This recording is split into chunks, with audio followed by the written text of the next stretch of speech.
आपल्यासोबत आमचे प्रतिनिधी विकास मिरगणे आहेत, त्यांच्याकडून आपण अपडेट्स घेऊयात. विकास, धक्कादायक काहीतरी घडताना दिसणार आहे कल्याण डोंबिवली महापालिकेमध्ये आता.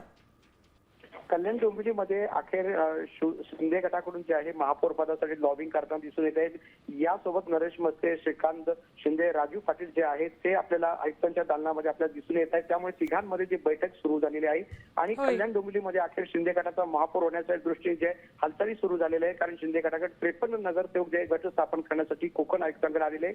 त्यामुळे भाजपवर कुठेतरी दबाव टाकायचा असा प्रश्न जो आहे शिंदे गटाकडून सुरू झालेला आहे. त्यामुळे भाजपचा महापौर होणार नाही या दृष्टीने जे आहे शिंदे गटाकडून प्रयत्न करताना दिसून येते. त्यामुळे कल्याण डोंबिवलीमध्ये जे आहे 53 नगरसेवक शिंदे गटाचे आहेत, 5 नगरसेवक मनसेचे आहेत. त्यामुळे या तिघांमध्ये बैठक सुरू झालेली आहे आणि मनसेने अखेर जो आहे तो शिंदे गटाला पाठिंबा देताना आपल्याला दिसून येत आहे. या संदर्भात अधिकृत घोषणा जी आहे थोड्याच वेळात होणार आहे. कोण कोण या घोषणेवेळी असेल, काय त्याबद्दल अपडेट्स? श्रीकांत शिंदे आहेत, राजू पाटील, नरेश मस्के आहेत. राजू पाटील आहेत हे दिग्गज नेते जे मनसे आणि शिंदे गटाचे नेते 2 खासदार या ठिकाणी जे कोकण आयुक्तांकडे बसलेले गट स्थापन करण्यासाठी ही प्रक्रिया सुरू झालेली आहे. त्यामुळे मनसेने जो महापौर पदाच्या निवडणुकीच्या दृष्टीने जे आहे ते शिंदे गटाला पाठिंबा या क्षणी देताना दिसून येत आहे. विकास, शिंदे सेना आणि मनसे हे गणित बिघडवण्यासाठी भाजपकडून सुद्धा तितकाच प्रयत्न होताना दिसत असेल, त्याबद्दल काही माहिती मिळते? पडद्यामागे घडामोडी घडतात.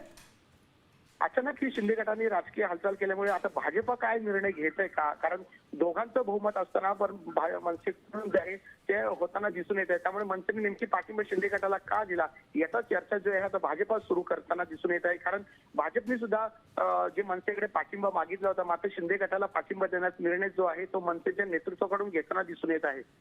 होय होय विकास, आपण पुन्हा एकदा प्रेक्षकांना अपडेट्स देऊयात. नरेश मस्के, खासदार नरेश मस्के शिंदे सेनेचे, तर मनसेचे माजी आमदार राजू पाटील आणि श्रीकांत शिंदे हे एकत्र बसलेले दिसतात या फोटोमध्ये. महत्त्वाची, अत्यंत महत्त्वाची चर्चा या तिघांमध्ये आता सुरू आहे आणि ही चर्चा सुरू आहे ती कल्याण डोंबिवलीमध्ये. शिंदे सेनेचा महापौर बसवण्यासाठीची ही चर्चा या तिघांमध्ये सुरू आहे आणि कोकण भवनमध्ये राजू पाटील ज्या वेळेला मनसेच्या 5 नगरसेवकांना घेऊन पोहोचले त्याच वेळेला कल्याण डोंबिवलीमध्ये भाजपचा नव्हे तर शिंदे सेनेचा महापौर बसणार हे स्पष्ट झालं होतं. त्या दृष्टीनं पावलं पडद्यामागे उचलण्यात आली होती.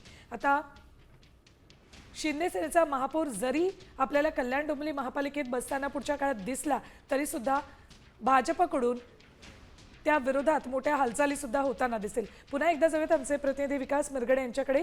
विकास, या पार्श्वभूमी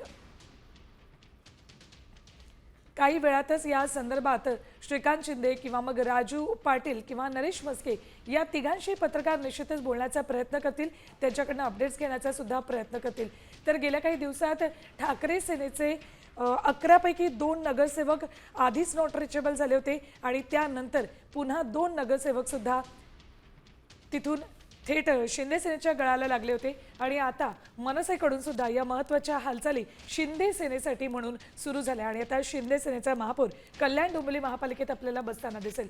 पण इकडे KDMCमध्ये या घडामोडी घडत असताना त्याचे परिणाम इतर ठिकाणी सुद्धा, विशेषतः मुंबई महापालिकेत सुद्धा घडताना दिसतील का याची उत्सुकता सुद्धा आहे आणि त्या पार्श्वभूमीवर निश्चितच काहीतरी घडामोडी घडतील हे स्पष्ट दिसते. तर सध्या या हालचाली दिसत आहेत त्या कोकण भवनमधल्या.